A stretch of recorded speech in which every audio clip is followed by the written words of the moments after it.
तुम अंदर जाओ। आप फिर आ गई। रूप, आपसे तो होगा नहीं पिताजी, मेहरबानी करके जाइए यहाँ से। मेहरबानी करके एक बार और मेरी विनती सुन लो रूप। देखिए सत्या जी, जब आपके पिता ने हम पर वो सारे एहसान किए थे, हमें पता नहीं था कि एक दिन उनकी बेटी उनके एहसानों को ब्याज समेत वापस लेने आ पहुंचेगी। मैं ब्याज लेने नहीं आई हूँ रूप, बल्कि आपसे एक एहसान मांगने आई हूँ। माफी चाहती हूँ, मैं आप पे ये एहसान नहीं कर सकती। मेरी आज़ादी बिकाऊ नहीं है। आप गलत समझ रही हैं रूप। या शायद मैं ही सही समझ रही हूँ। मैं आपकी जिंदगी से बस 1 साल मांग रही हूँ रूप, क्योंकि मेरी जिंदगी में सिर्फ 1 साल बचा है।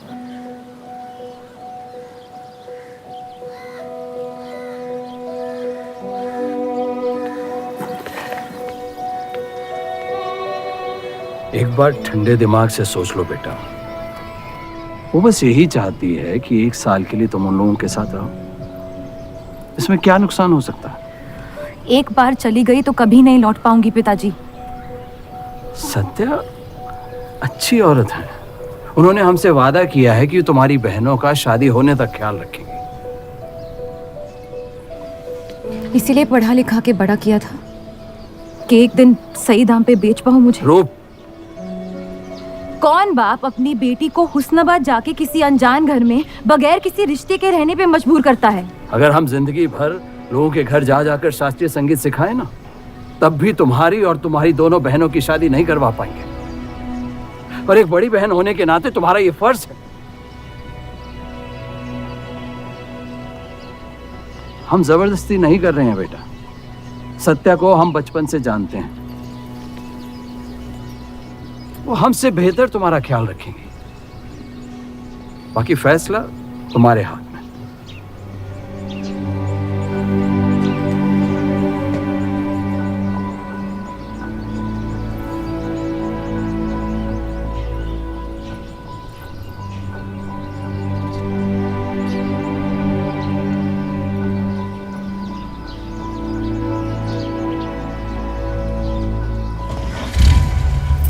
रुकिए।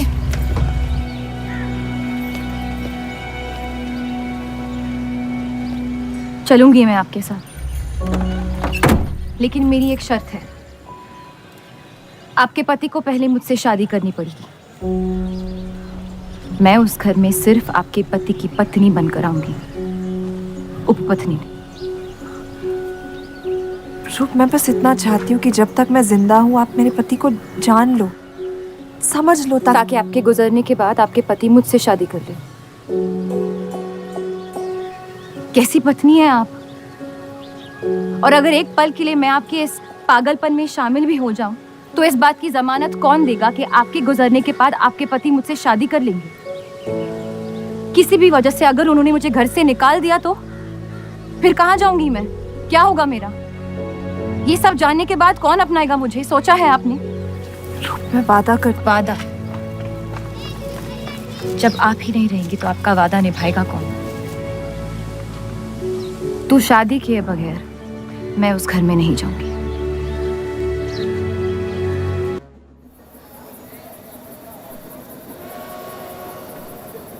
दो और लड़कियां बाहर बी के यहाँ गाना सीखने आई हैं। उनके सामने अपनी पतलून बंद रखना।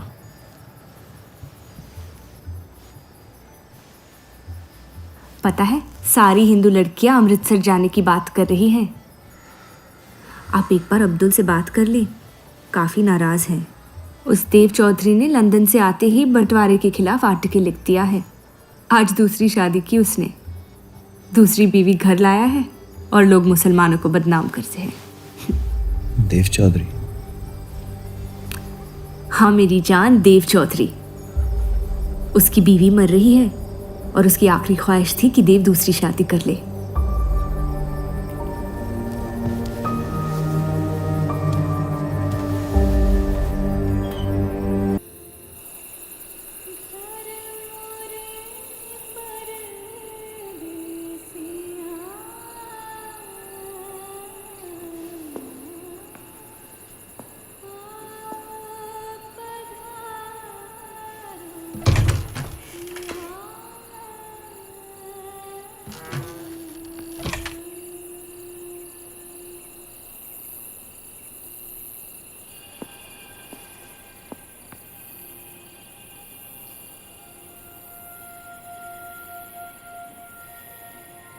मैं अपनी पत्नी से बहुत प्यार करता हूं।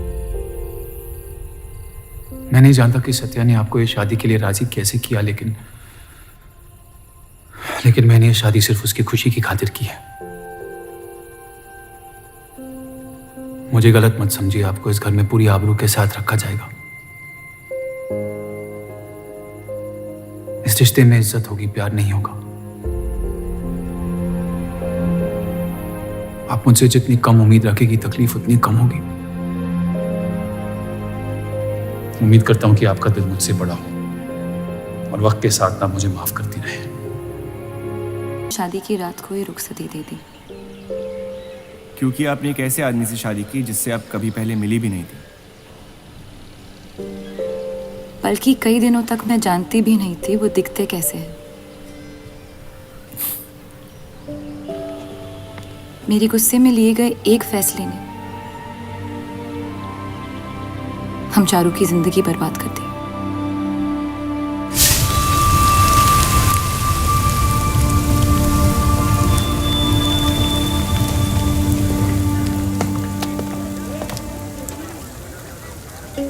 ऐसे जफर मियाँ, अगर आपको अपनी तलवारों से इतना ही इश्क है तो लोहारों की लड़ाई में शामिल क्यों नहीं हो जाते?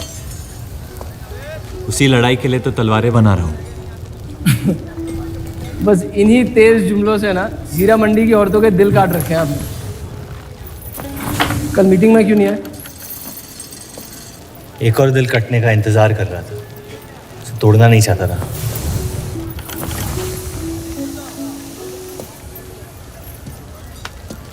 देखिए जफर मियाँ, अगर औजार बनाने की मशीनें आ गई ना तो हमारे कारखाने बंद हो जाएंगे।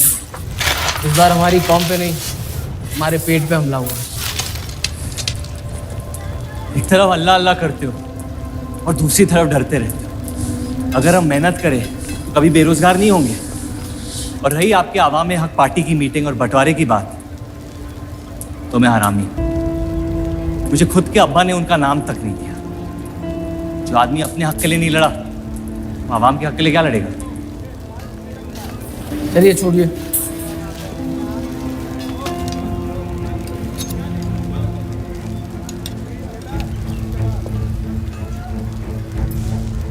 मैंने कितनी बार कहा अब्दुल मियाँ, अगर आप सच में अपना नजरिया दुनिया तक पहुंचाना चाहते हैं तो बलराज चौधरी के न्यूज़पेपर से कोई बेहतर जरिया नहीं है। आपके कहने से हम गए थे दिल्ली टाइम्स के अखबार वालों से मिलने, लेकिन जब से उस बलराज चौधरी का बेटा विलायत से लौटा है, बंटवारे के खिलाफ एक मुल्क एक आवाम के आर्टिकल छापने में मशगूल है। इनकलाब खून बहा के लाया जाता है, बातें करके नहीं। सही कहा आपने जफर मियाँ, बिल्कुल सही फरमाया। चलिए आ जाइए हमारी तरफ।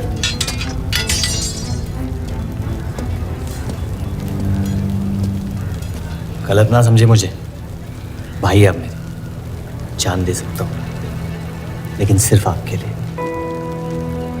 बस मुझे इन चौधरियों के मसलों से दूर रखिए अब अब्दुल मियाँ।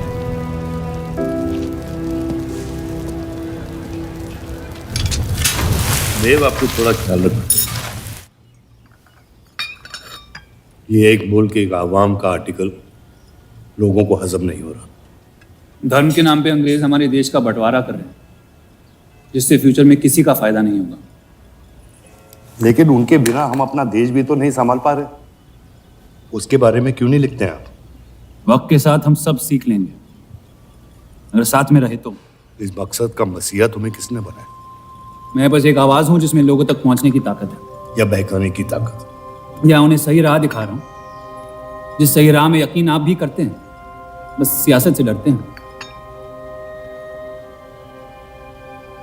ये मत भूलिए कि हम यहाँ माइनॉरिटी हैं और मुस्लिम लीग दिन ब दिन ताकतवर होती जा रही है। आप अपने दिमाग से सोचें, दिल से नहीं। अगर मैं ऐसा कर पाता तो फिर बात ही क्या थी। कभी कभी दिमाग का दिल से हार जाना जरूरी होता है।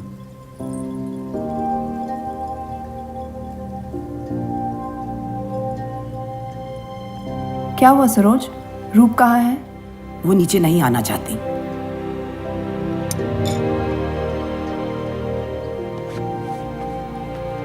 चलता हूं। कोई बात नहीं, उन्हें उनका नाश्ता कमरे में ही दे दे। जी। देव को हमेशा लगेगा कि मैंने उसके साथ ज्यादती की, लेकिन आपने जो किया है सही है। जिंदगी पर भरोसा रखिए, उसने जो उलझाया है वही खुद सुलझाएगी।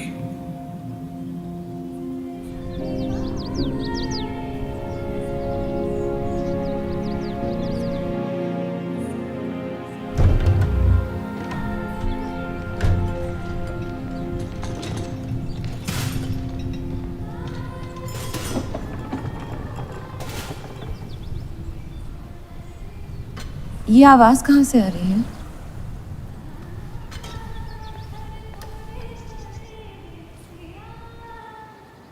बहार बेगम की हवेली से। किसी जमाने में हुस्नाबाद की सबसे मशहूर मुजरे वाली हुआ करती थी, लेकिन फिर उन्होंने नाचना छोड़ दिया। अब गाना सिखाती हैं। कहाँ है बहार बेगम की हवेली? हीरा मंडी में, इस शहर का सबसे बदनाम मोहल्ला। उस जगह का सिर्फ नाम लेने से ही लोगों के नाम खराब हो जाते हैं। अरे हम कह रहे हैं आपसे मुंशी साहब, हमारे जफर भाई से अच्छा लोहार पूरे हीरा मंडी में नहीं है। अभी पिछले साल ब्रिटिश आर्मी की तलवारें भी इन्होंने ही तो बनाई थी। ये वही हराम का पिल्ला है ना जफर? वो कहाँ से आए हैं उससे क्या फर्क पड़ता है? आप उनका काम देखिए ना। मुझे फर्क पड़ता है अब्दुल साहब। एक तो ये नाजायज और ऊपर से माफ कीजिएगा सलमान, मुंशी जी, अगर मेरे पैसे लेकर भाग गया तो मैं तुम्हारा घर। लोगों के काम पे तवज्जो देना सीख, उनके बाप के नाम पे नहीं। लेकिन ये बड़ी बात तेरी कम अकल नहीं समझ पाएगी। छोड़ दे, छोड़ दे जफर, मैं कह रहा हूँ जफर छोड़ दे। छोड़ दे जफर।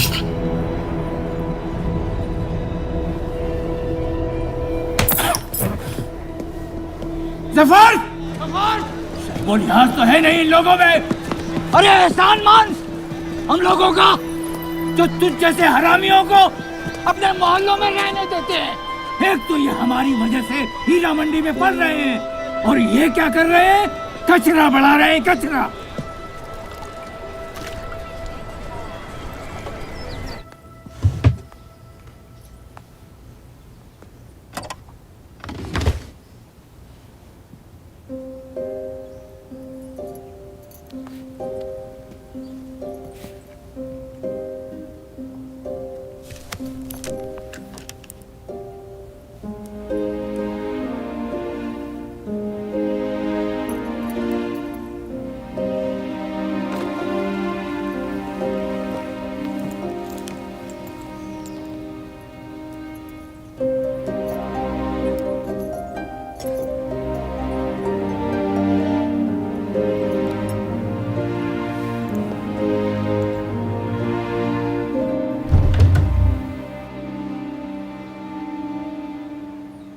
रूप,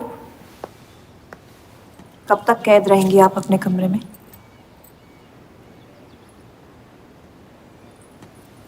अब आप शादीशुदा हैं, आपकी भी कुछ जिम्मेदारियां हैं इस घर में। किसकी तरफ? आपके पति की तरफ, जो सिर्फ आपसे प्यार करते हैं। हम दोनों ने एक दूसरे को देखा तक नहीं है। मेरी एक ही जिम्मेदारी थी, अपनी बहनों की तरफ। वो मैंने ये शादी करके निभा लिया। देव के अखबार में काम करना शुरू कर दो, उनके साथ थोड़ा वक्त बिताओ, देखना सब कैसे बदलने लगेगा। मैंने घर पर बात करनी है।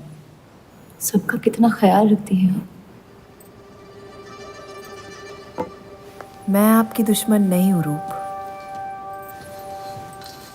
बस अपने बाद आपकी जिंदगी को बेहतर बनाने की कोशिश कर रही हूँ। पता है, मेरे माँ बाप को लगता था कि लड़कियों को पढ़ाना लिखाना फजूल है, वरना अगर मैं पढ़ी लिखी होती तो इतने बड़े अखबार में काम करने का मौका कभी नहीं गंवाती। मैं फिर रियाज शुरू करना चाहती हूँ। बिल्कुल, करना भी चाहिए। अगर आप चाहो तो मैं अभी एक अच्छे गुरुजी का इंतज़ाम करवा सकती हूँ। नहीं, मैं हीरा मंडी जाके बाहर बेगम से सीखना चाहती हूँ।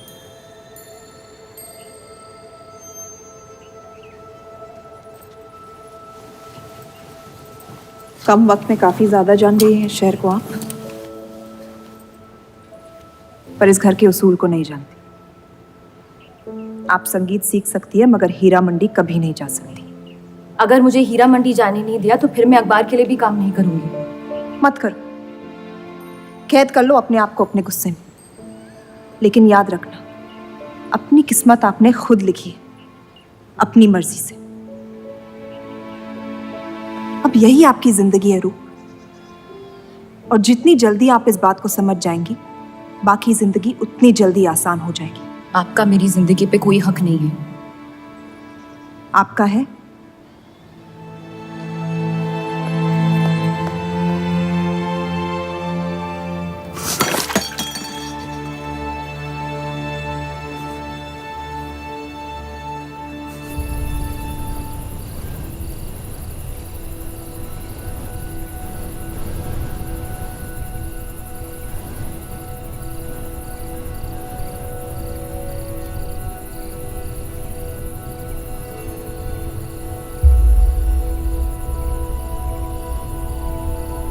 हरगिज नहीं। बाबा, मैं रूप को जानती हूँ। एक बार उसने अपना मन बना लिया फिर वो किसी की नहीं सुनती। वो इस घर की बहू है और उसे भी सबकी तरह इस घर के उसूलों की इज्जत करनी पड़ेगी।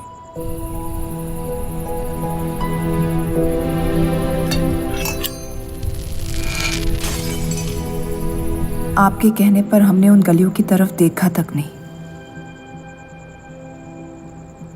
लेकिन हम रूप से ये उम्मीद नहीं रख सकते। इससे पहले वो कोई गलत कदम उठा ले हमें उसे जाने की इजाजत दे देनी चाहिए। और यही एक मौका है देव और रूप को करीब लाने का।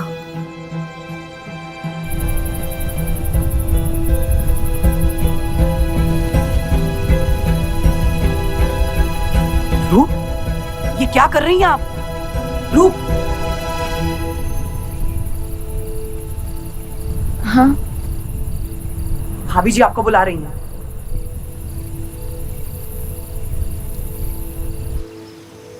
मेरी जिद और उनके उसूल के बीच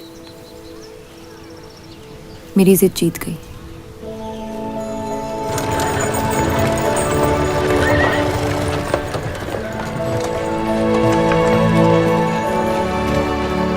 देव चौधरी की ये एक मुल्क एक समाज वाली बातें सुनने में तो बहुत अच्छी लगती, लेकिन गौर फरमाई, एक तरफ ये बंटवारे के खिलाफ है और दूसरी तरफ ये स्टील के कारखाने लाने की कोशिश कर रहे हैं।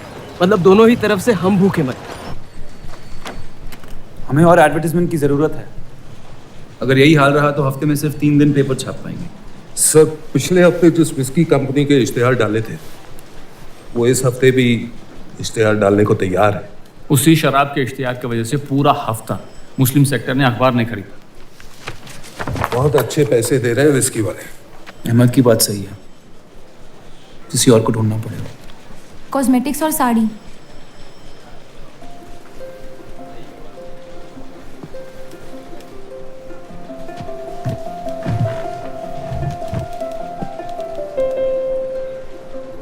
काजल और कपड़ों से तो किसी को एतराज नहीं हो सकता। शराब के बदले लक्स साबुन का इश्तेहार डालते हैं पेपर में। इन इश्तेहारों की वजह से औरतें भी पेपर खरीदेंगी।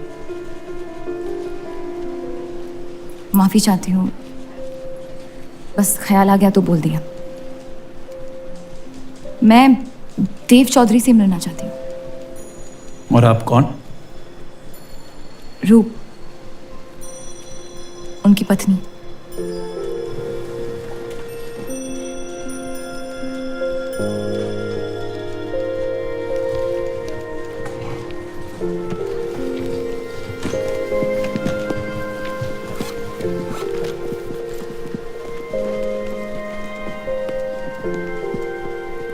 आनंद जी। हाँ जी। इन्हें इनका डेस्क दिखा दीजिए। जी।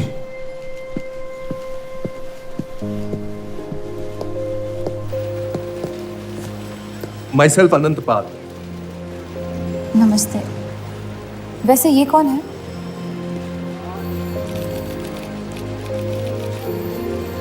आइए।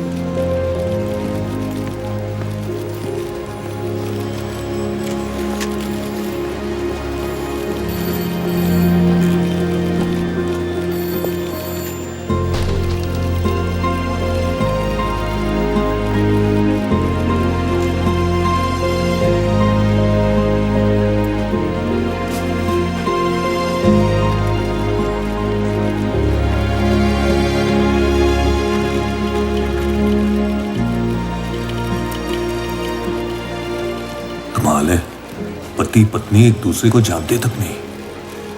निकाह हुआ है इनका शायद। उस दिन अगर पर्दे के पीछे आप भी होते तो देव साहब को पता नहीं चलता।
हीरा मंडी का सबसे बड़ा त्योहार दशहरा, पर यह मोहल्ला इस शहर की लंका है।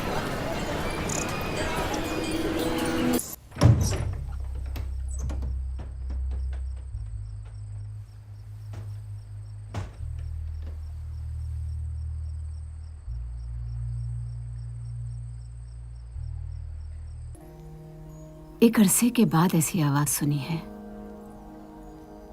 जिसमें दर्द भी है और सुकून भी। अपना फैसला बदलने के लिए शुक्रिया। अभी तो सिर्फ तारीफ की है, शुक्र बेइज्जती का करते हैं, क्योंकि असली काबिलियत उसी से मिलती है।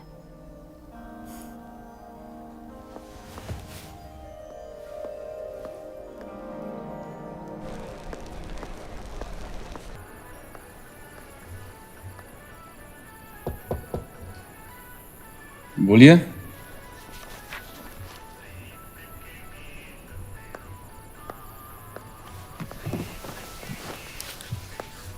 आपसे ऑफिस में बात करनी थी, लेकिन मौका नहीं मिला। किस बारे में?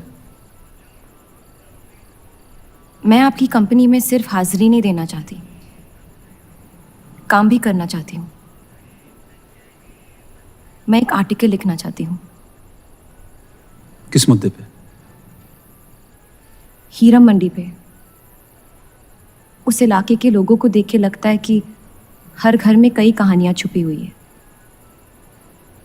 अगर आप कोई ऐसी कहानी ले आए जो पढ़ने लायक हो तो छाप देंगे।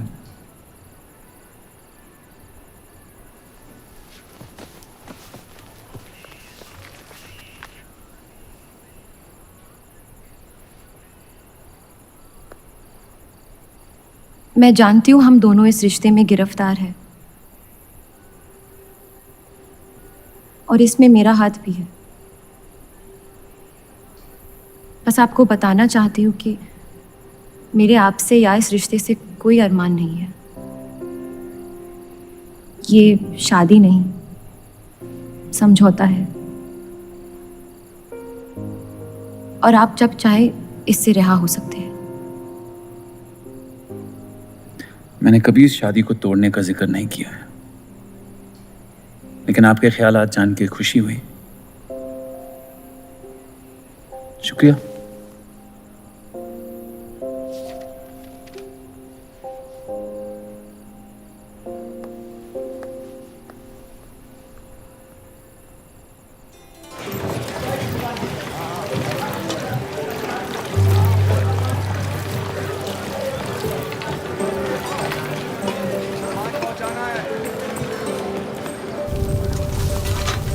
सुनिए, ये अब्दुल खां कहाँ मिलेंगे? जफर भाई, एक मुलाकात में लौटने में मजबूर कर दिया। आइए, आज मन भर देता हूं आपका, लेकिन आपसे मेरा मन नहीं भरेगा। वक्त जाया हो जाएगा मेरा। मैं शादीशुदा हूँ। तो मुझे कौन सा निकाह पढ़ना था आपसे? मैं अब्दुल खां से मिलना चाहती हूँ। क्यों? आपको क्यों बताऊँ? तो फिर मैं आपको क्यों बताऊं कि अब्दुल कहाँ है? मैं हीरा मंडी और उसकी लोगों की कहानियों पर एक आर्टिकल लिखना चाहती हूँ। तो इसलिए आप तवाइफ के कोठे पे आई थी? ये कोई तरीका है बात करने का? तवाइफ को ताजमहल कह दूंगा तो उसकी किस्मत नहीं बदल जाएगी। सारी औरतों को एक ही नजर से देखते हो? नजर तो एक ही रहेगी, लेकिन आप चाहें तो नजरिया बदल सकती है मेरा। मेरे ऐसे कोई शौक नहीं है। होंगे भी कैसे? अपनी शादी के हालात में गिरफ्तार जो है। लेकिन अगर आप चाहें तो आपके अधूरे अरमा पूरे कर सकता हूं मैं। बहुत ज्यादा बदतमीज है आप। शुक्रिया। अब्दुल जी, मैं डेली टाइम्स से हूँ। हीरा मंडी के लोग और माहौल के बारे में मैं एक आर्टिकल। Daily times. यहाँ का माहौल गर्म है, लोहार बेरोजगार है और ये हक की लड़ाई अब बंटवारा करवा के रहेगी। लिखना चाहेगा आपका अखबार इस मुद्दे पे? नहीं ना, खुदा हाफिज।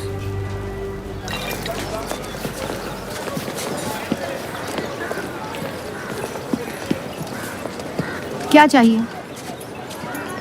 उसका जवाब मत देना। बस पूछना चाहता हूँ, आपका काम हो गया? आपको अचानक क्या हो गया? नहीं, वो अब्दुल मियाँ बड़े तंग मिजाज के, पूरा दिन बंटवारे के लड़ाई में उलझे रहते हैं। हमें क्या लेना? जब तक हमारा इलाका हमारा है, सब ठीक है।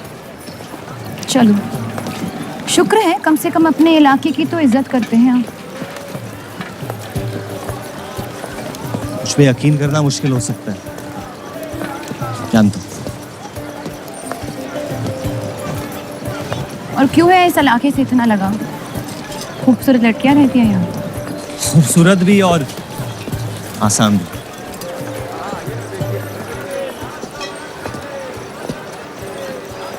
तकदीर ने मुझे यहाँ फेंका। जिंदगी कुचलने ही वाली थी, लेकिन इस सड़क ने मुझे बचा लिया, चलना सिखा दिया। मेरी फतेह हो गई और नाम पड़ गया जफर। अब यही मेरा घर है। ये गलियां नहीं होती तो मेरी कोई पहचान नहीं होती।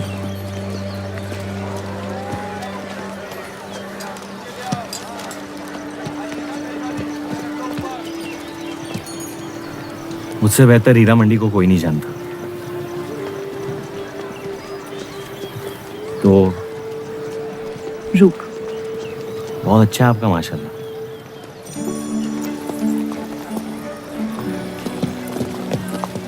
तो यहाँ कोई कहानी ढूंढने आई अपनी छुपाने? ढूंढने?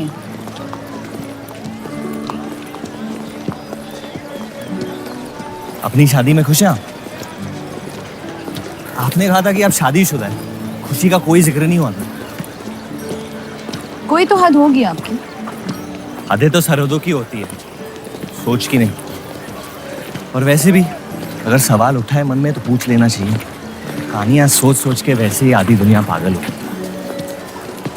तो सियासी मसलों से दूर इस इलाके में ऐसे कुछ कमाल की चीजें हैं, अगर आप देखना चाहे तो। देखना चाहती हूँ। हिम्मत है मेरी दुनिया में कदम रखने की? मेरे पास खोने को कुछ है ही नहीं। और वैसे भी आपसे तो बेहतर ही होगी आपकी दुनिया। ठीक है, तो अगले जुम्मे क्यों मिलते हैं? कलाम वाले। फिक्र ना करें, मैं इजाजत या कीमत के बगैर औरतों को हाथ नहीं लगाता।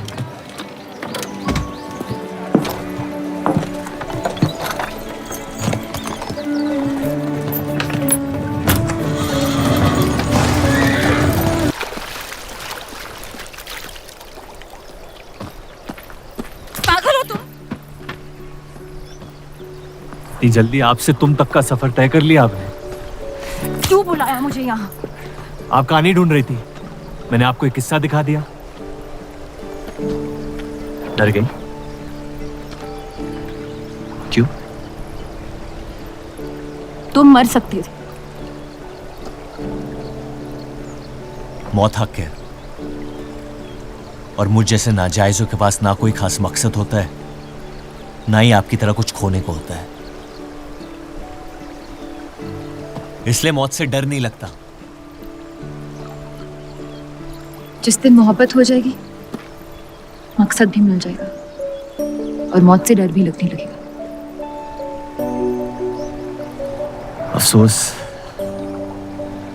आपकी ख्वाहिश शायद कभी पूरी नहीं हो पाएगी। मजा आता है मुझे इस खेल में। मैंने तुम जैसा नमूना कहीं नहीं देखा। है ही नहीं मुझ जैसा मैं कहीं।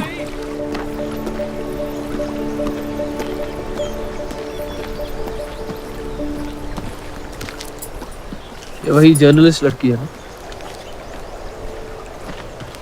इसे तो छोड़ दे। एक दिन छोड़ दूंगा। अच्छी लड़की है बेचारी। जरूरत से ज्यादा, इसलिए शायद बुरे ख्यालात भी नहीं आते इसके बारे में। सुना है शादीशुदा है। आप जानते हैं ना आप क्या करें?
जितनी घर वालों से दूर हो रही थी, उतनी जफर के करीब हो रही थी।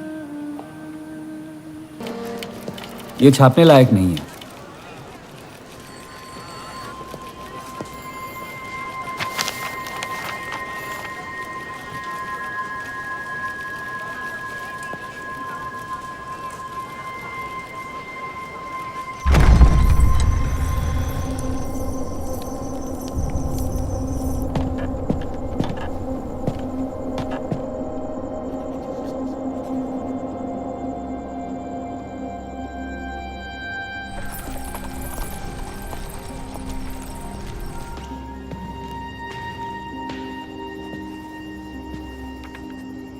हीरा मंडी के लोहार आ जाए थे मुझे मिलने। आपको उनकी बात सुन लेनी चाहिए, वरना वो हमारे मुस्लिम स्टाफ को स्ट्राइक पे जाने पर मजबूर कर सकते। बाबा, साफ साफ बताइए किस बारे में बात करना चाहते हैं आप? रूप।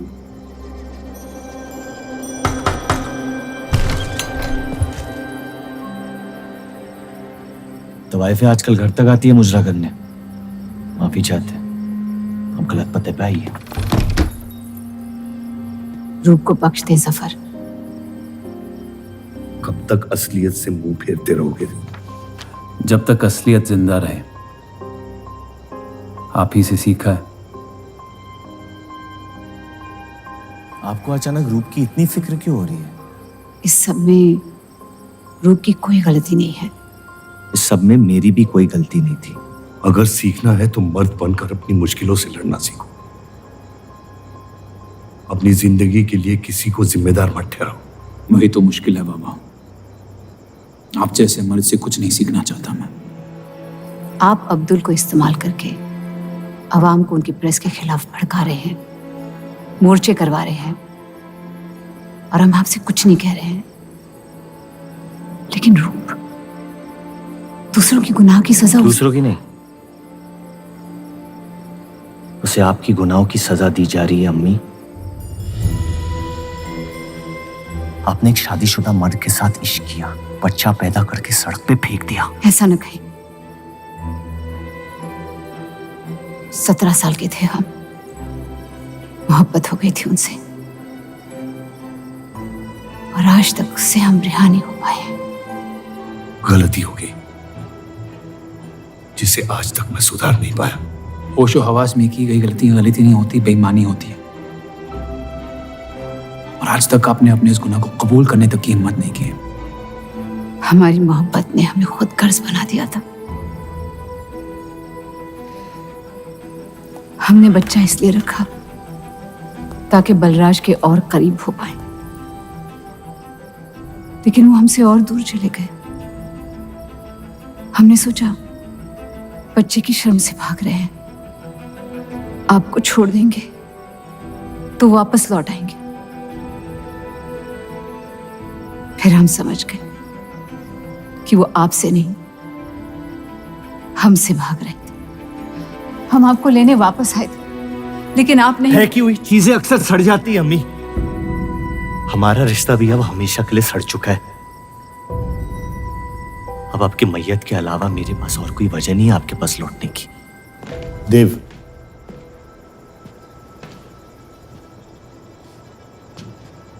बस एक बात कहना चाहता हूं। मेरी भी शादी जबरदस्ती हुई, इसीलिए मैंने इस घर के बाहर प्यार ढूंढने की कोशिश की। कहीं रूप के साथ ऐसा ना हो जाए। कोशिश करो अपने इस रिश्ते को निभाने की। सब आपकी अक्ल के नहीं होते पापा। कम से कम मैं रूप की इज्जत करता हूं। आपने मां की कभी इज्जत नहीं की, और उसकी पूरी जिंदगी ये सोचने में निकल गई कि शायद उनमें कोई कमी थी। आपके बच्चे तक को कबूल करने को तैयार थी।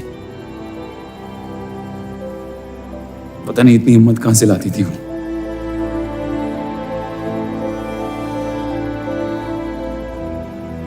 अगर आप मान जाते तो हमारा घर बिखरने से बच सकता था, लेकिन आपका घमंड आपकी गलतियों से भी बड़ा था।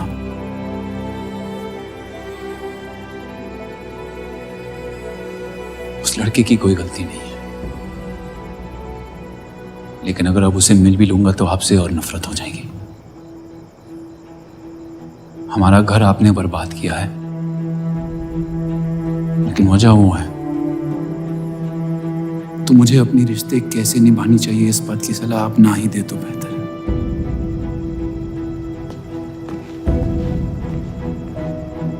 बलराज चौधरी ने अपने जायज बेटे को मेरे हिस्से की दौलत, शोहरत और इज्जत दे दी, तो बदले में मैं उसके बहू को छीन लूंगा। और मेरे पास कुछ खोने को तो है नहीं। हरामियों का कोई वजूद नहीं होता, उनका कोई ईमान नहीं होता, किसी को उनकी जरूरत नहीं होती है। यही सुन सुन के बड़ा हुआ हूं मैं। लेकिन अब बस, जिस लड़की को वो अपना घर आबाद करने के लिए लेके आए थे, उसी लड़की से मैं उनका घर बर्बाद कर दूंगा। फिर क्या होगा? ये सब करने से आपको अपने अब्बा, अपना बचपन, अपनी इज्जत, अपना हक वापस मिल जाएगा। अपनी आंखों से नफरत हटाएं, फिर उस लड़की की मोहब्बत देख पाएंगे आप। इंतकाम की आग ने आपको अंधा बना दिया है। अपने अब्बा को बर्बाद करने के तैश में आप खुद को बर्बाद कर रहे हैं। मंजूर है, सब कुछ फना कर दूंगा। उन्हें पता भी नहीं चलेगा कि उनकी तबाही हुई कैसे। जिस आदमी ने मेरा इनकार किया था, वो खुद आके मुझसे माफी मांगेगा, और तब उसकी उम्मीद पर मैं ऐसी आग लगाऊंगा कि जहन्नम भी 2 पल देखते रह जाएगा। उसे अपनी कर्मों की सजा मिलकर रहेगी, और उसके बदले में अगर मेरे कर्म बिगड़ जाए तो वो भी मुझे मंजूर है।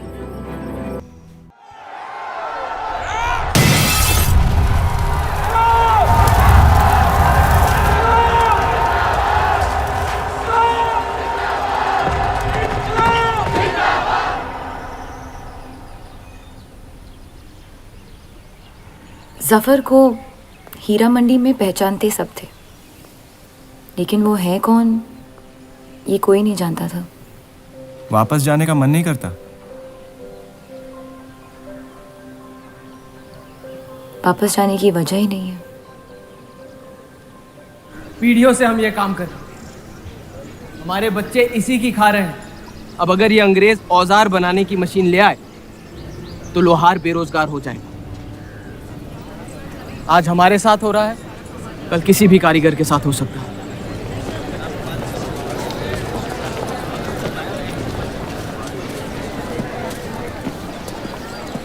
आपके कहने पे हमने चौधरी की फैक्ट्री से भी कारीगर बुलाए थे।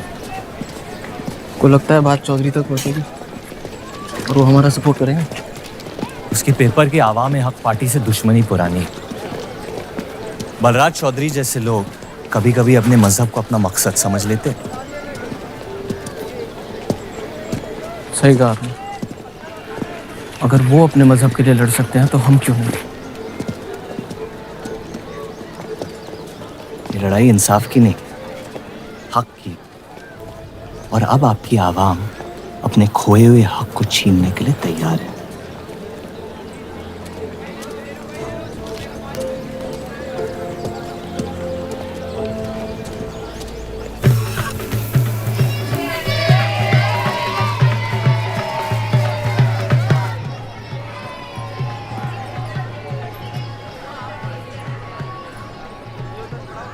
सत्या चौधरी मरने वाली है।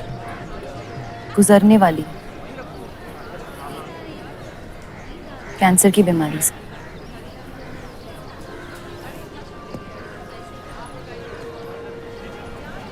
और उसके मरने के बाद क्या होगा?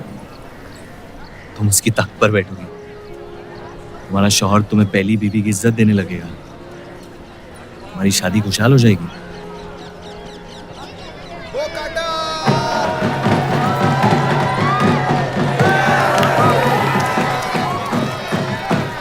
ये त्योहार बहुत पसंद हुआ करता था मुझे। फिर क्या हुआ?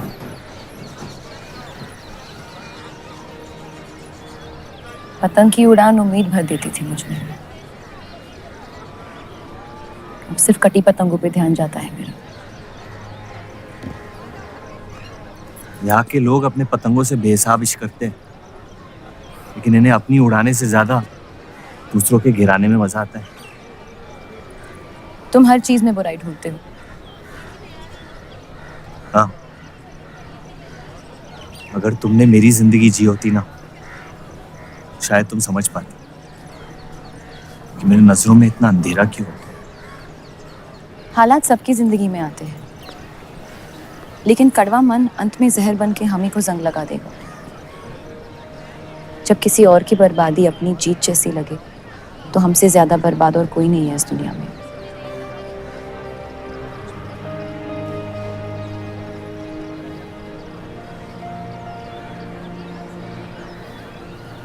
तुम्हें कभी प्यार हुआ है?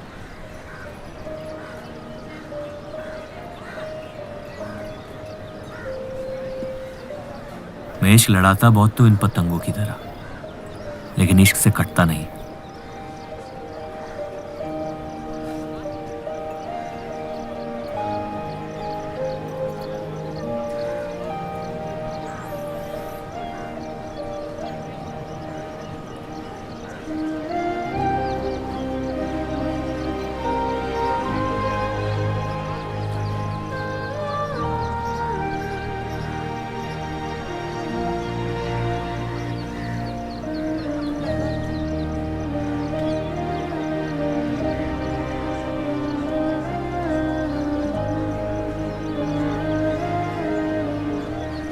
निकलना चाहिए, वरना ये शाम हमसे आगे निकल जाएगी।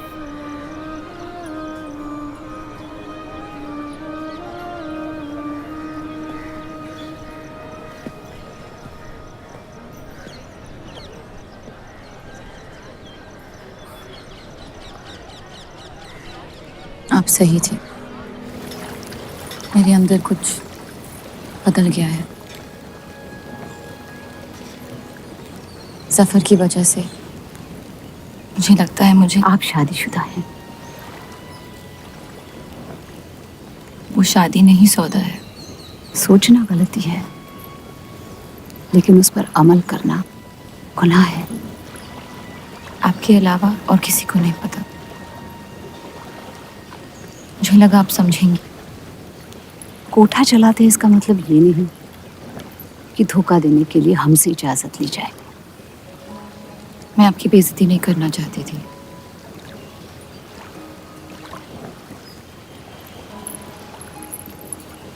आपके शौहर अच्छे इंसान हैं।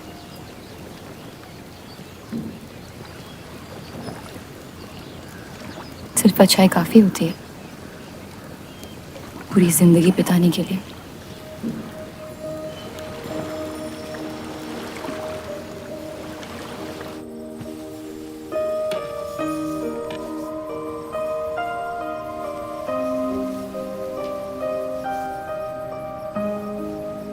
क्या हुआ?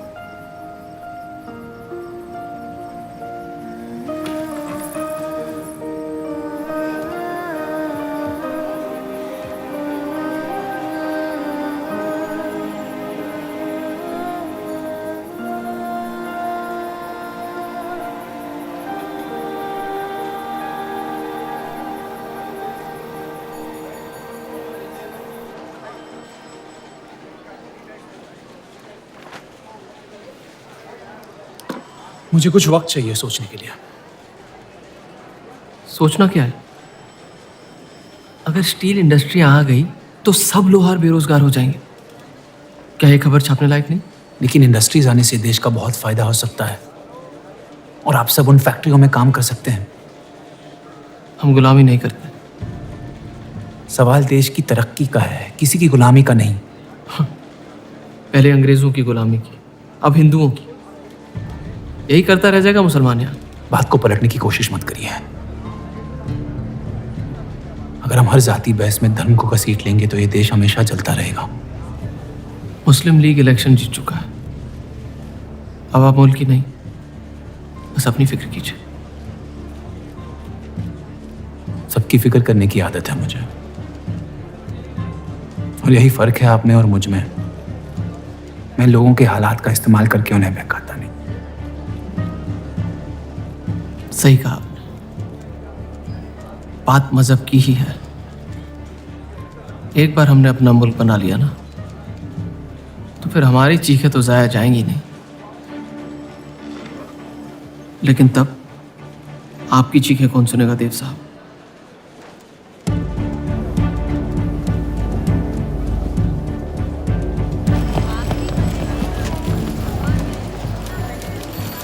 देव चौधरी की दूसरी बीवी है।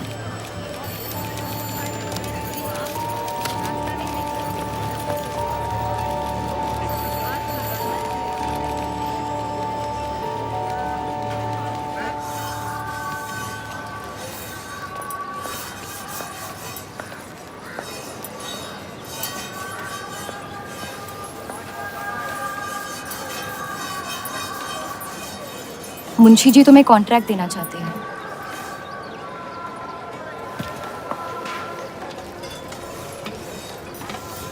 और बदले में तुमने उन्हें क्या दिया? सिर्फ हिंदू होने के वजह से तुम्हारी बात मान ली उन्होंने? मैं खैरात नहीं लेता। मैं मदद कर रही हूँ, खैरात नहीं। और मैंने मांगी थी मदद आपसे। जैसा हूं ठीक हूं। हर चीज में बुराई क्यों ढूंढते हो? अच्छाई से डर लगता है। उसे अक्सर बदले में कुछ चाहिए होता। मैंने तुम्हारी जमानत ली है। मुंशी जी को समझाया कि हीरा मंडी तुम्हारा घर है और बदले में मुझे कुछ नहीं चाहिए।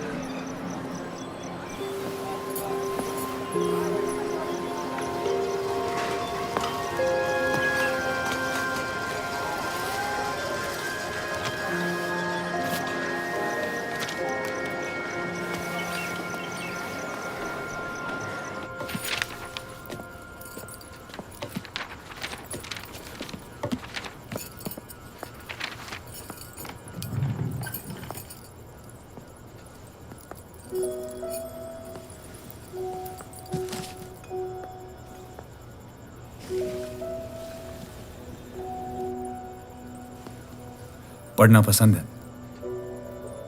बहुत। आपको? बहुत। वो कैबिनेट मिशन का आर्टिकल बन गया? नहीं, कुछ बात नहीं बन रही है। शायद वो हमारा आखिरी आर्टिकल हो जिससे आप एक मुल्क एक आवाम की सोच को आगे बढ़ा सके।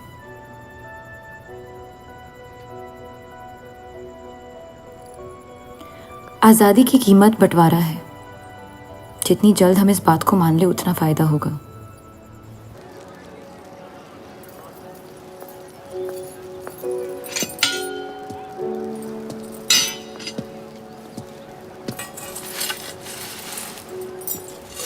मुझे देख के रास्ता क्यों बदल देते हो? तुम्हें शहर दिखाने में इतना मशगूल हो गया था कि अपनी जिंदगी के रास्ते भूल गया। मैं हुस्नाबाद छोड़ के जा रही हूँ।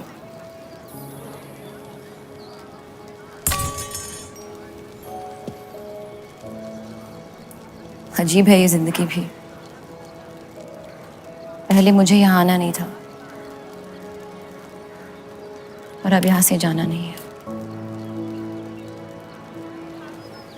मुझे यकीन है कि तुम्हारे शौहर जहाँ तुम्हें लेके जाएंगे तुम वहाँ खुशी ढूंढ लोगी। मैं उनसे प्यार नहीं करती,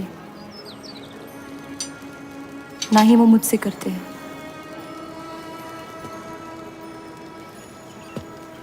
कब तक जीती रहूंगी ये झूठ में? कुछ रिश्ते कर्जों की तरह होते हैं, उन्हें निभाना नहीं, चुकाना पड़ता है। तुम जो भी करने की कोशिश कर रहे हो उससे किसी का फायदा नहीं हो रहा। कभी कभी नुकसान रोक लेना फायदे से बेहतर होता है। जज्बात को रिवाजों की गुलामी नहीं करनी चाहिए। इस दुनिया के सारे गुनाहों में से सबसे बड़ा गुनाह कौन सा है पता है? अपने मन को मारना। मेरे मन में तुम्हारे लिए कुछ नहीं है रूप। मुझे तुम पे यकीन क्यों नहीं होता? क्योंकि तुम यकीन नहीं इश्क करना चाहती हो। बर्बाद हो जाओगी। दर्द के अलावा कुछ नहीं दे सकता मैं तुम्हें। मंजूर है। तुम जानती नहीं मुझे, मेरी जिंदगी को, या उस वजह को जिस वजह से मैं तुम्हारे करीब होना चाहता था। और वो वजह मोहब्बत नहीं है।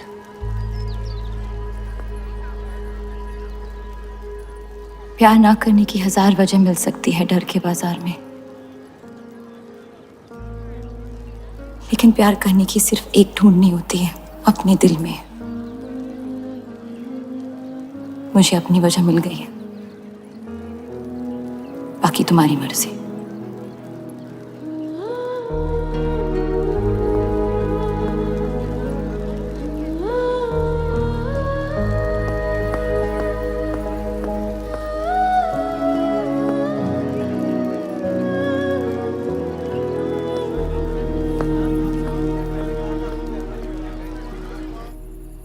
आप लोगों को जल्दी हुस्नाबाद छोड़ने की तैयारी करनी चाहिए। मैं आपके बगैर कहीं नहीं जाऊंगा।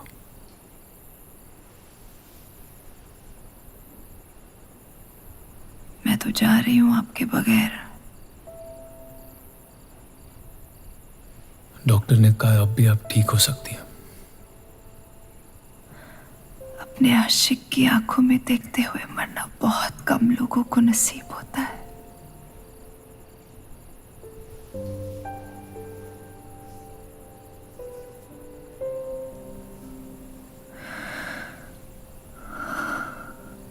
सुकून के आंसू है, बह जाने दीजिए। मेरा सुकून तो लेके जा रही हैं आप। अब क्या करूंगा जिंदगी का मैं?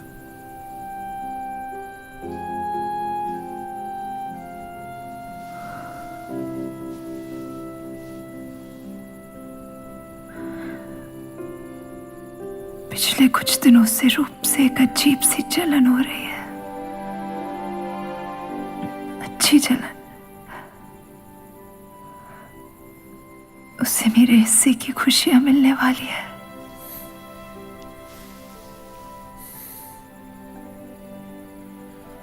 आपकी जगह कोई नहीं ले सकता। मैं उसे अपनी जगह देना चाहती हूँ।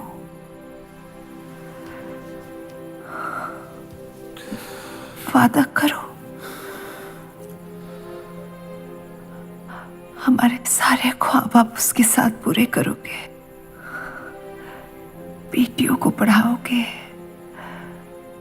बेटों के दोस्त बनोगे, पापा को माफ कर दोगे।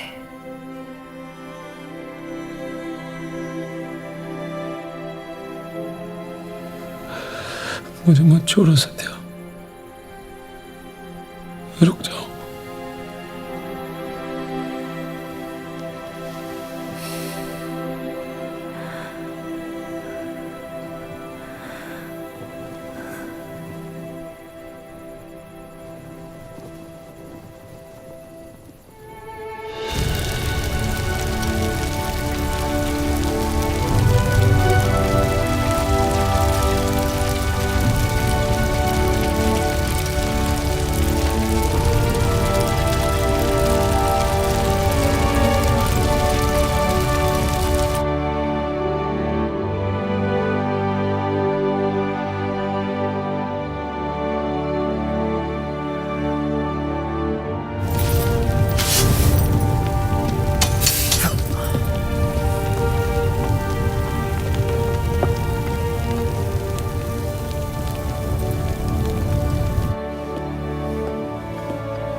उनकी कमी महीनों तक हमारे साथ रही। तो उनके गुजरते ही आप लोगों ने हुस्न-ए-बात छोड़ दिया? काश छोड़ दिया होता। सर, अब्दुल की पार्टी अब बहुत ताकतवर हो गई है। इस आर्टिकल के बारे में एक बार फिर सोच लेती हैं।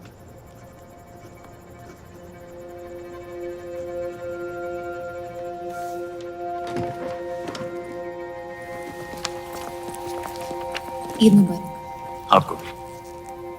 क्या वो जानते हैं वो क्या करने जा रहे हैं? वैसे ही अवाम में हक के लोग हमारे खून के प्यासे हैं। इस आर्टिकल के बाद यहाँ के लोहार हमें जिंदा जला देंगे।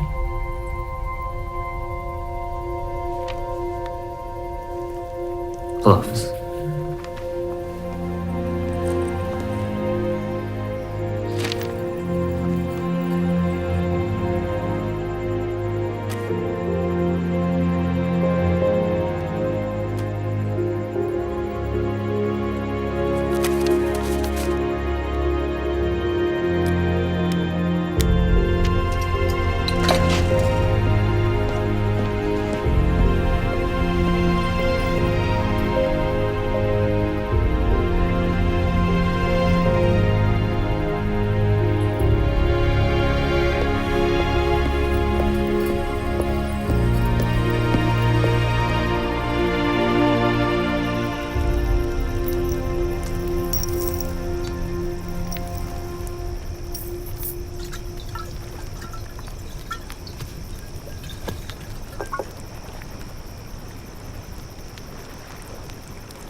जश्न के मॉल में रंज मना रहे हैं।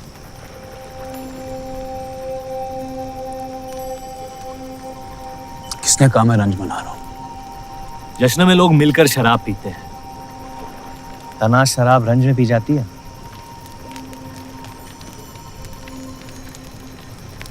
बस अपनी जिंदगी से कुछ लम्हे चुरा के अपने आप के साथ वक्त बिताना चाहता हूं। लोगों की तरस से भरी आंखों से थक गया हूं। मैं भी।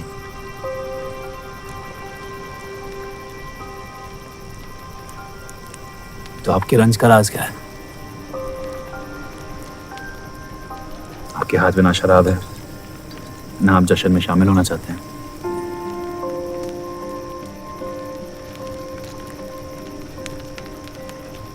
अनजानों को राज बताना बहुत आसान होता है। मन भी हल्का हो जाता है और इज्जत भी बनी रहती है। मुझे इश्क हो गया शादीशुदा लड़की से।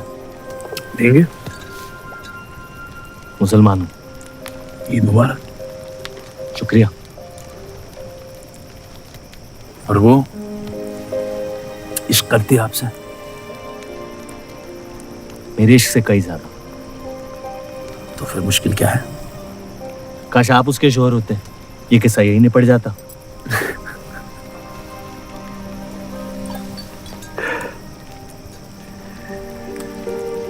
एक बार बात तो करके देखें। दुनिया भी बड़ी अजीब है, कोई किसी से बात नहीं करता, बस सीधे जंग पे निकल जाते हैं। कभी कभी जंग कर लेना दिल की बात बताने से आसान होता है। कौन सा पति है कि ऐसी औरत के साथ रहना चाहेगा जो किसी और से प्यार करती है?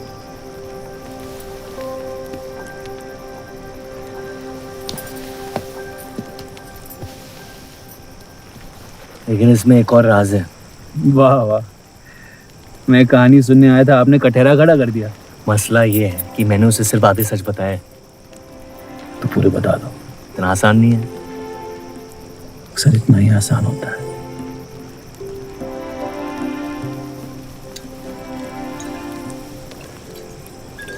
खैर, आपकी कहानी क्या है? बस अपनी टूटी हुई किस्मत के टुकड़े समेट के आगे निकल जाना चाहता हूँ, लेकिन पता नहीं शुरुआत कहाँ से करूं। पहला टुकड़ा जिस जख्म से हुआ उसे ढूंढिए, बाकी टुकड़े अपने आप मिल जाएंगे।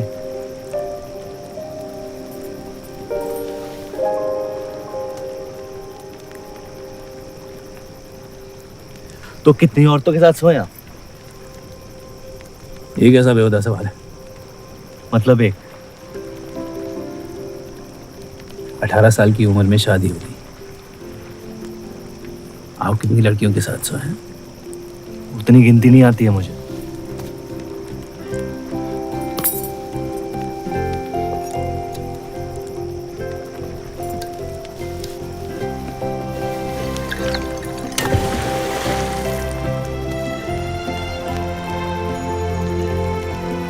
कभी जिंदगी में चीखे आप?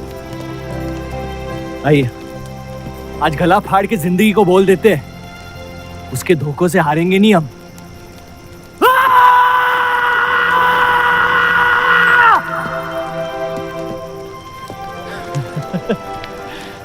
आइए, कसम से कह रहा हूं रिहा हो जाएंगे आप। कोशिश कीजिए।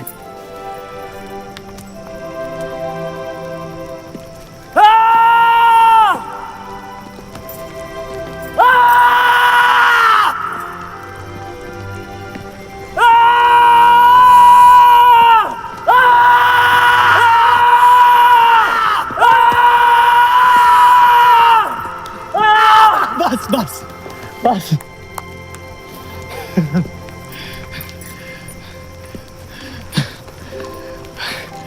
कसम से एक ही लड़की के साथ जिंदगी भर।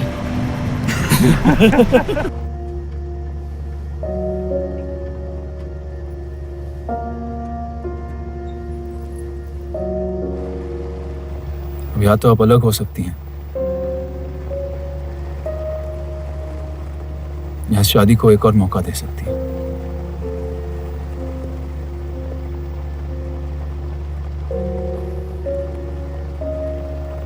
आप जो फैसला लेंगी मुझे मंजूर है।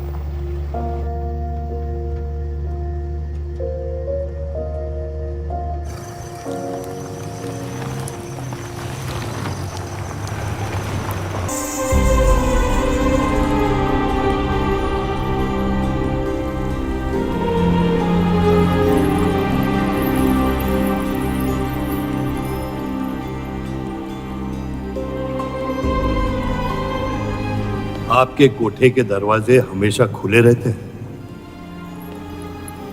हमें कुछ भी छुपाने की जरूरत नहीं है।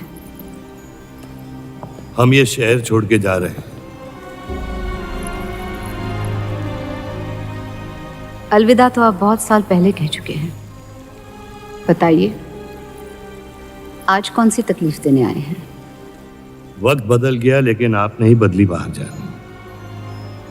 अब अपने बेटे को इस्तेमाल करके आप हमारे खानदान को तबाह करना चाहती हैं। समझाइए उसे, रूप हमारी बहू है। खुदा के मजाक का भी जवाब नहीं। जिस आदमी ने इतनी जिंदगियों का तमाशा बनाया, आज वो अपनी इज्जत बचाने के लिए गुजारिश करने आए हैं। वक्त ने आपको भी नहीं बदला बलराज साहब। हमने आपको साफ साफ समझाया था कि हमारा रिश्ता गलत था, लेकिन आप सच्चाई बर्दाश्त नहीं कर पाई और जिंदगी भर हमसे धोखा करने का तमाशा करती रही। तो क्या यही कहकर तसल्ली देते रहे आप अपने आप को? रिश्ता गलत था तो क्यों बार बार लौट के आते थे हमारे दरवाजे पे? मोहब्बत आपको भी हुई थी बलराज साहब, लेकिन समाज के डर से एक दिन अचानक कूड़े की तरफ फेंक दिया हमें। घिन आती है आपकी खुदगर्जी पर। मेहरबानी करके यहां से निकल जाइए।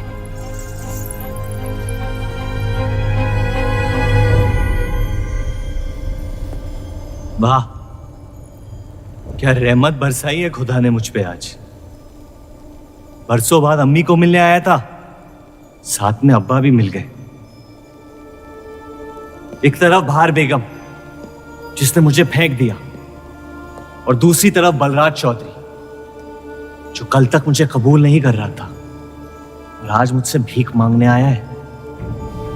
क्या चाहते हो तुम? कि हम तुमसे अपने खानदान की इज्जत की भीख मांगे? छोड़ दो उन्हें। लेकिन वो काम तो आपका है, अपनों को छोड़ देना। आपको क्या पता है खानदान क्या होता है? वैसे भी माशाअल्लाह सिर्फ अल्लाह जानते कि मेरे कितने भाई बहन घूम रहे हैं। मेरा सिर्फ एक खानदान है जिसे मुझे तुम दोनों से बचाना है। तो फिर कह दो अपनी बहू से कि मुझसे इश्क करना छोड़ दे।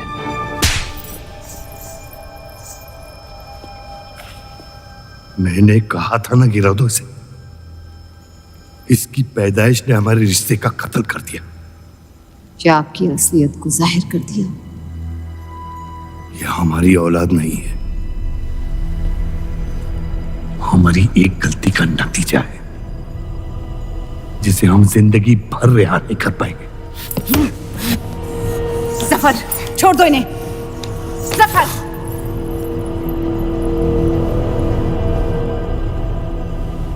हमारे साथ जो भी करना है कर लो, लेकिन हमारे गुनाहों की सजा हमारे बेटे को मत दो।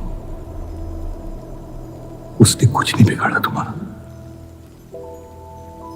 मेरी मुलाकात हुई थी उससे आज। सब कुछ है उसके पास, खुशी के अलावा। उसे दुनिया से बचाने की कश्मकश में आप उसे प्यार देना भूल गए। मेरी जिंदगी का एक ही मकसद था, आपको इस हाल में देखना। लेकिन रूप सही कहती है, जब किसी और की बर्बादी अपनी जीत सी लगे तो आपसे ज्यादा बर्बाद और कोई नहीं है इस दुनिया में।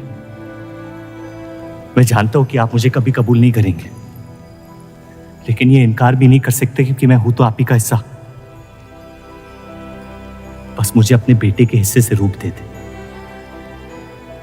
मोहब्बत करता हूं उससे, इसके अलावा और कुछ नहीं मांगूंगा। रूप और देव की शादी से दूर रहो सफर, वरना अंजाम बुरा होगा। रूप की मोहब्बत मेरा हक है जिसके मालिक आप नहीं हैं, और ये हक मैं लेके रहूंगा। जफर,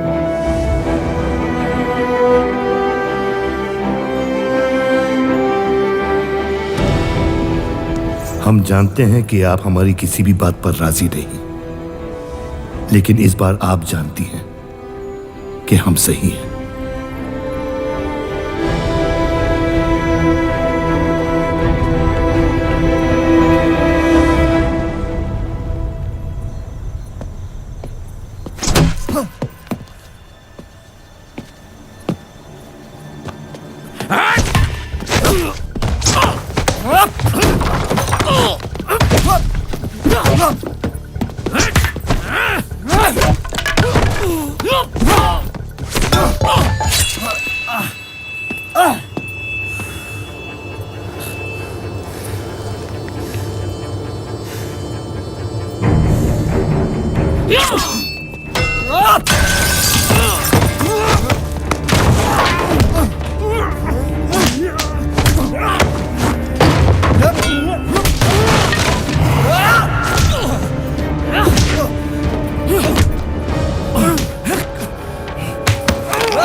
वो हीरा मंडी से आपको कोई मिलने के लिए आए हैं।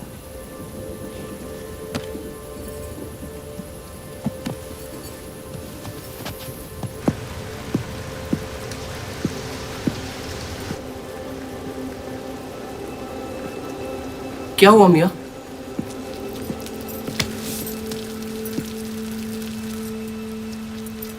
ये सब उस औरत की वजह से हो रहा है। मुझे तो यकीन भी नहीं हो रहा कि चौधरी इस हद तक गिर सकता है आपको तकलीफ देने के लिए। इसमें रूप का कोई हाथ नहीं है।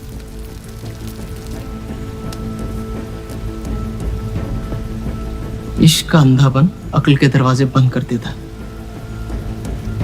आपको दिखाई नहीं दे रहा चौधरी आपके साथ क्या खेल खेल रहा है, लेकिन मैं अंधा नहीं हूं। आप चाहें तो उसे माफ कर दीजिए, लेकिन अब आपका बदला उस औरत से मैं लूंगा।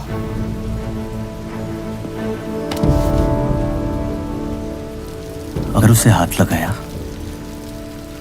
तो हमारे रिश्ते के साथ आपकी गर्दन भी काट दूंगा मैं।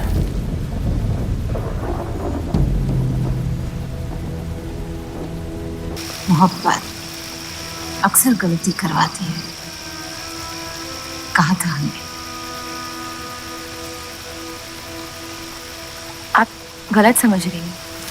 कसम खाई थी हमने कि इस चौखट पर कभी नहीं आएंगे, लेकिन आज आपने उस कसम को तोड़ने पर मजबूर कर दिया। आप नहीं जानती मेरा हाल क्या है। और अफसोस अब वो बिगड़ने वाला है। जफर हमारा और बर्राज का बेटा है।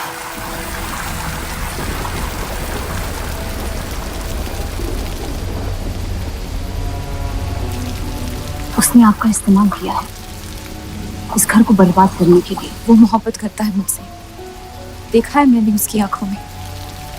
शुरुआत से झूठ बोला उसने आपसे। उसने अपने हालात में कुछ गलतियां की होगी, लेकिन हमारी मोहब्बत सच्ची है। पढ़ी लिखी हैं आप, अक्लमंद हैं। हीरा मंडी का लड़का है वो। उसकी जिंदगी में बिस्तर के बाहर किसी भी औरत की कोई कीमत नहीं है। और आपसे तो हम बिस्तर भी नहीं होना चाहता था। बस वो यही चाहता है कि किसी भी तरह भरे बाजार में बलराज चौधरी को जलील कर पाए। और आपके अंधे इश्क ने उसके सपने को पूरा करने का मौका दिया। यही सच्चाई है, मान ले। अगर आप अपने शौहर को छोड़ के उसके पास भी चली जाती तो वो आपको कबूल नहीं करता। मोहब्बत उससे करते हैं जो आपकी इज्जत कर सके। आपसे आपकी मोहब्बत से ज्यादा मोहब्बत कर सके। रूप, आप उसका इश्क नहीं, इंतकाम है। और वो सिर्फ अपने इंतकाम से मोहब्बत करता है।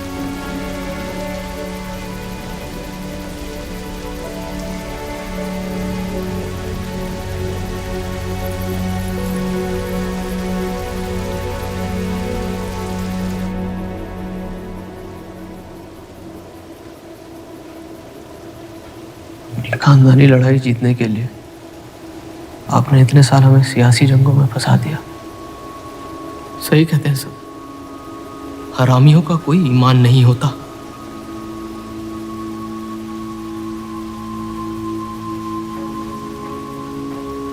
अपने इंतकाम को पूरा करने के लिए जिस आग को आपने फूंक दी थी ना, अब उसी आग से ये शहर जला दूंगा। अब आप अपने अमाल का अंजाम रोक नहीं पाएंगे।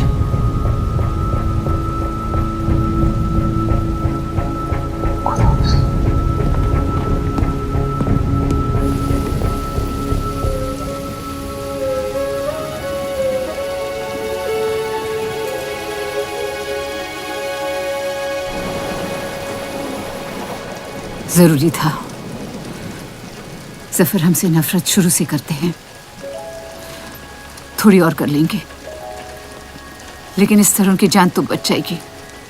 क्या फायदा जान बचाने का जब आपने जीने का मकसद ही छीन लिया। नाजायज मोहब्बत का अंजाम अक्सर तबाही होता है।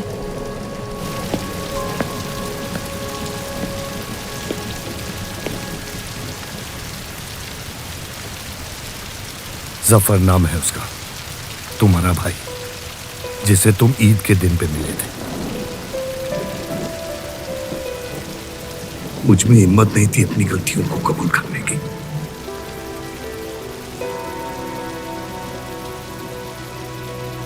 माफ कर दो मुझे।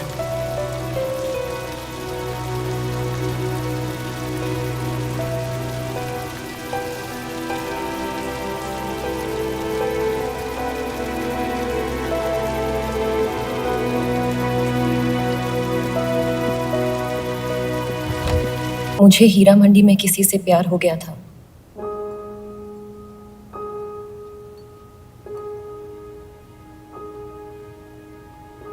आपने शुरुआत से मुझसे सच कहा है। अब जब हम इस शादी को ठीक तरह से कायम कर रहे हैं, मैं आपको अपना सच बता देना चाहती हूँ। इस रिश्ते में इज्जत होगी, प्यार नहीं होगा। उम्मीद करती हूँ आपका दिल मुझसे बड़ा हो और वक्त के साथ अब मुझे माफ करते रहे।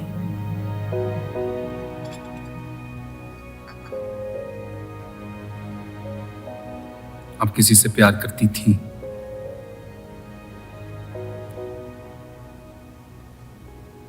फिर क्या बदल गया? मैं उनकी इज्जत नहीं करती। और प्यार खत्म हो गया?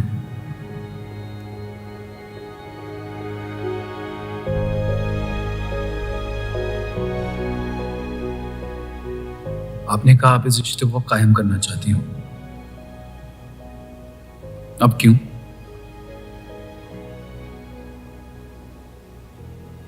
सिर्फ 700 लेना काफी नहीं होता,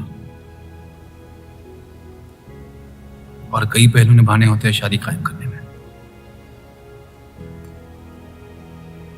मैंने सत्या से हमेशा कहा था, जबरदस्ती बनाए रिश्तों का अंजाम कभी अच्छा नहीं होता। उसकी खुशी की खातिर अपनी कुर्बान कर दी मैंने, और कहीं आपकी खुशियों का भी कत्ल हो गया, इसके लिए मैं बहुत शर्मिंदा था।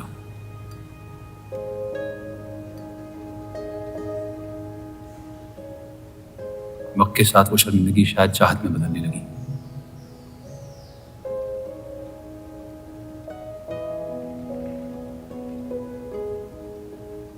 आपकी पूरी जिंदगी आपके सामने बाकी है। गुस्से में किए फैसले अक्सर गलतियों में तब्दील होते हैं। एक बार अपने आप से सच बोल के देखिए,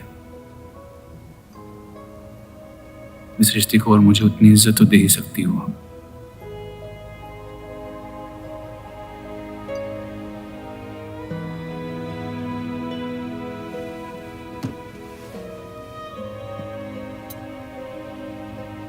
पति पत्नी का रिश्ता रिवाजों से नहीं, प्यार से बंधना चाहिए।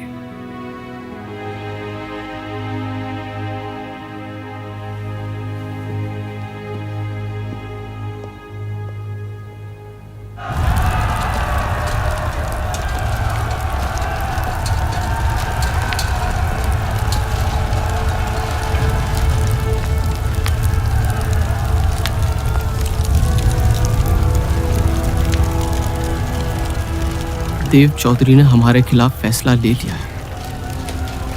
मैंने भी एक फैसला लिया, इन चौधरियों को खत्म करने का। सोच लीजिए, अब जो हमारे साथ नहीं, वो हमारा दुश्मन है।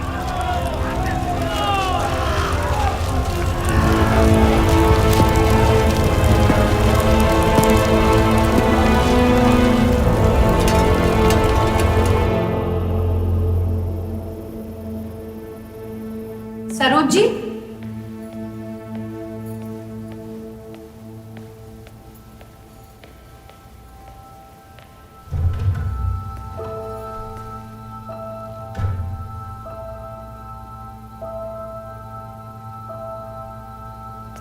सरोज जी।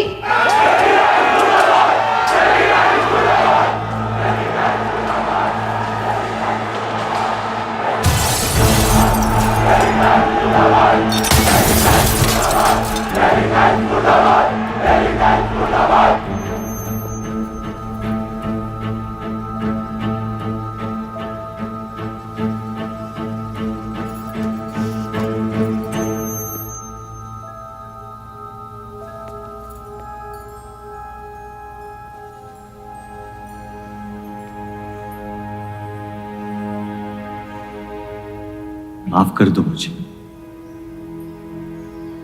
बस यही कहने आए हो? क्या फर्क पड़ता है, वैसे भी तुमने अपना फैसला ले लिया है ना? पूरी शिद्दत से तुमसे प्यार किया और बदले में तुम ईमानदारी तक नहीं कर पाए। इतना मुश्किल था मुझसे सच बोलना।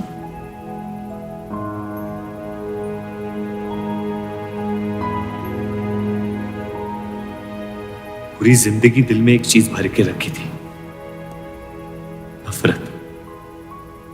सबको धोखा दिया ताकि अपने अब्बा से इंतकाम ले सकूं। तुमने मेरे नफरत को बेघर कर दी और मेरे दिल में मोहब्बत भर दी। तो मेरे दिल को बदल रही थी, मैं डर गया तुम्हारी मोहब्बत से, जो सब इस घर से चाहता था तुमने मुझे दिया। अगर तुम्हें सच कहता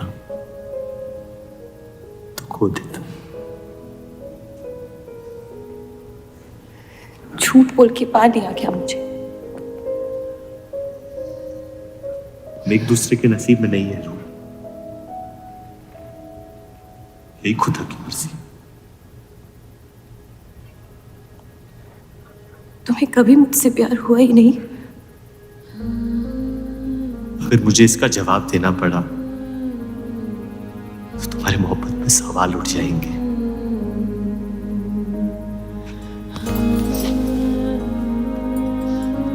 तुम कभी सीधा जवाब क्यों नहीं देते जफर?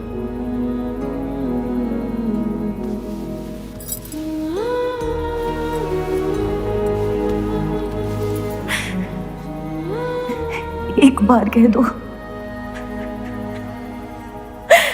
एक बार कह दो मोहब्बत करते हो मुझसे।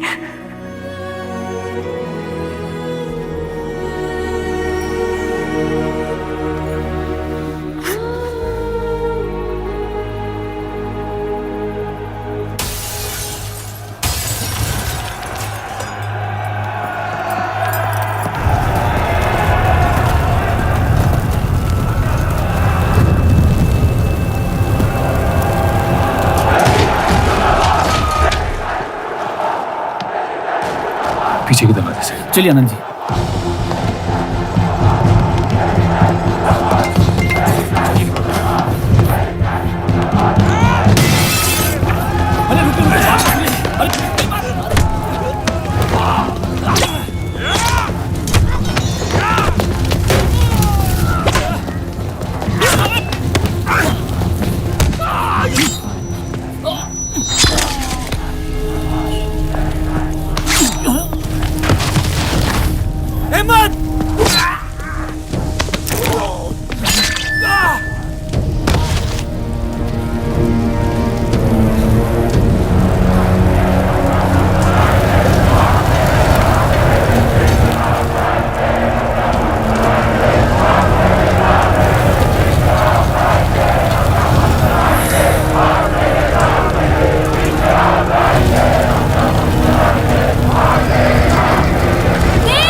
कर दो तीनों को।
हम इन्हें पनाह नहीं दे सकते। सारे हिंदुओं को मुसलमानों के घरों में ढूंढा जा रहा है। ये यहाँ सलामत नहीं है। आप इन्हें स्टेशन ले जाइए। चलो हमारे साथ। हम अपनी हिंदू लड़कियों को छोड़कर नहीं जा सकते। अब चलिए मेरे साथ अम्मी। जहाँ हमारी पैदाइश हुई थी शायद वही हमारी मौत आएगी। जाइए, अब जाइए।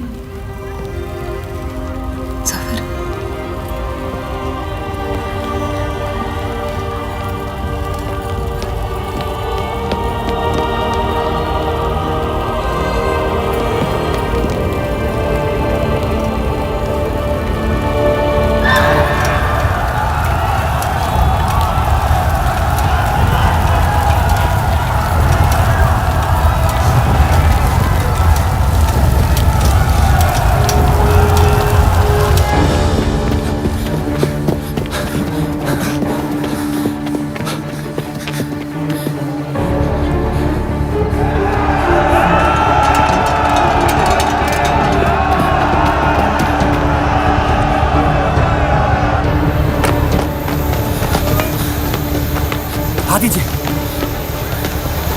चलिए इस तरफ।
आप लोग ट्रेन पे चढ़िए, मैं नहीं रुकता हूँ। मार देंगे आपको। ये मेरे लोग हैं, मुझे कुछ नहीं करेंगे।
छोड़ दे अब्दुल मियां, जाने दे उन्हें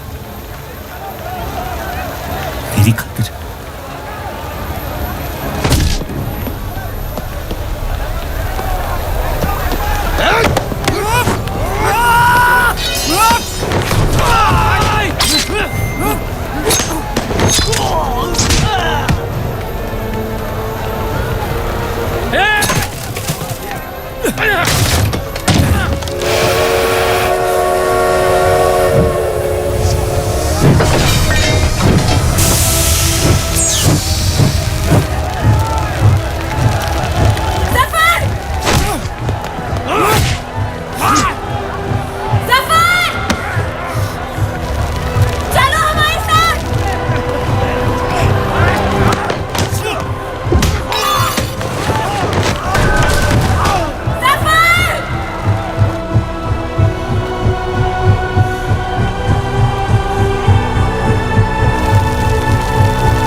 जानता नहीं कि मुझे जलाया गया या दफनाया गया, लेकिन मेरी नाजायज जिंदगी को मकसद मिल गया, मोहब्बत।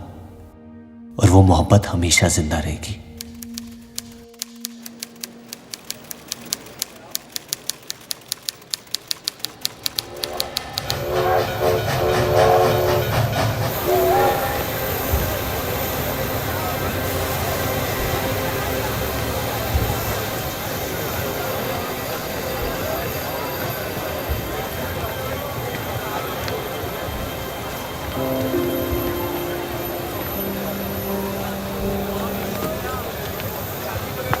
लकीरें खींच लेने से दुनिया छोटी या बड़ी नहीं हो जाती, बस हजारों जिंदगियां बिखर जाती हैं।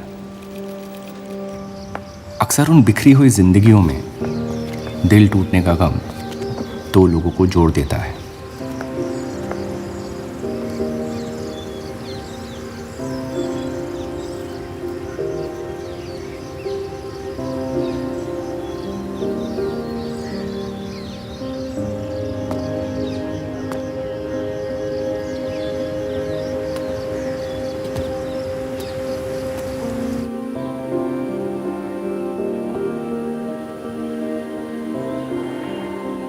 डेली टाइम्स अखबार के देव और रूप का किस्सा भी बंटवारे की उन हजारों कहानियों में से है जो इतिहास की चीखों में कहीं खो जाएंगी।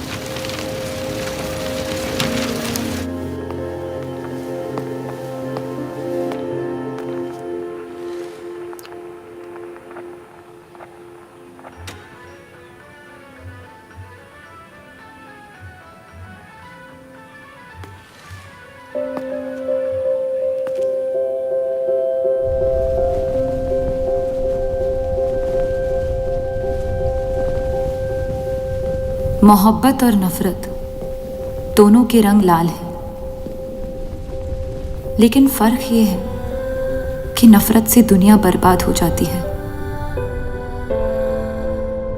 और मोहब्बत में खुद बर्बाद होना पड़ता है।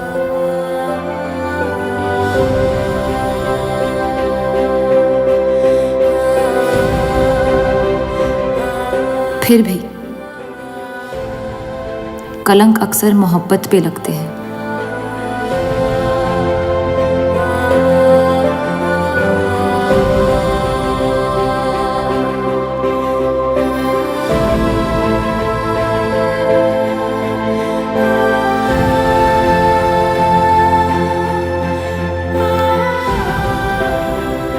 हमारी ये कलंक से रंगी मोहब्बत कभी मिटेगी नहीं, हमारे अंदर हमेशा मौजूद रहेगी।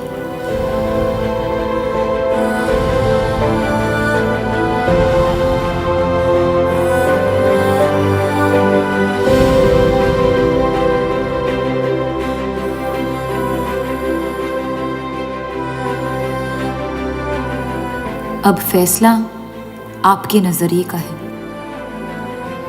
आपने इस कहानी में क्या देखा? कलंक या मोहब्बत?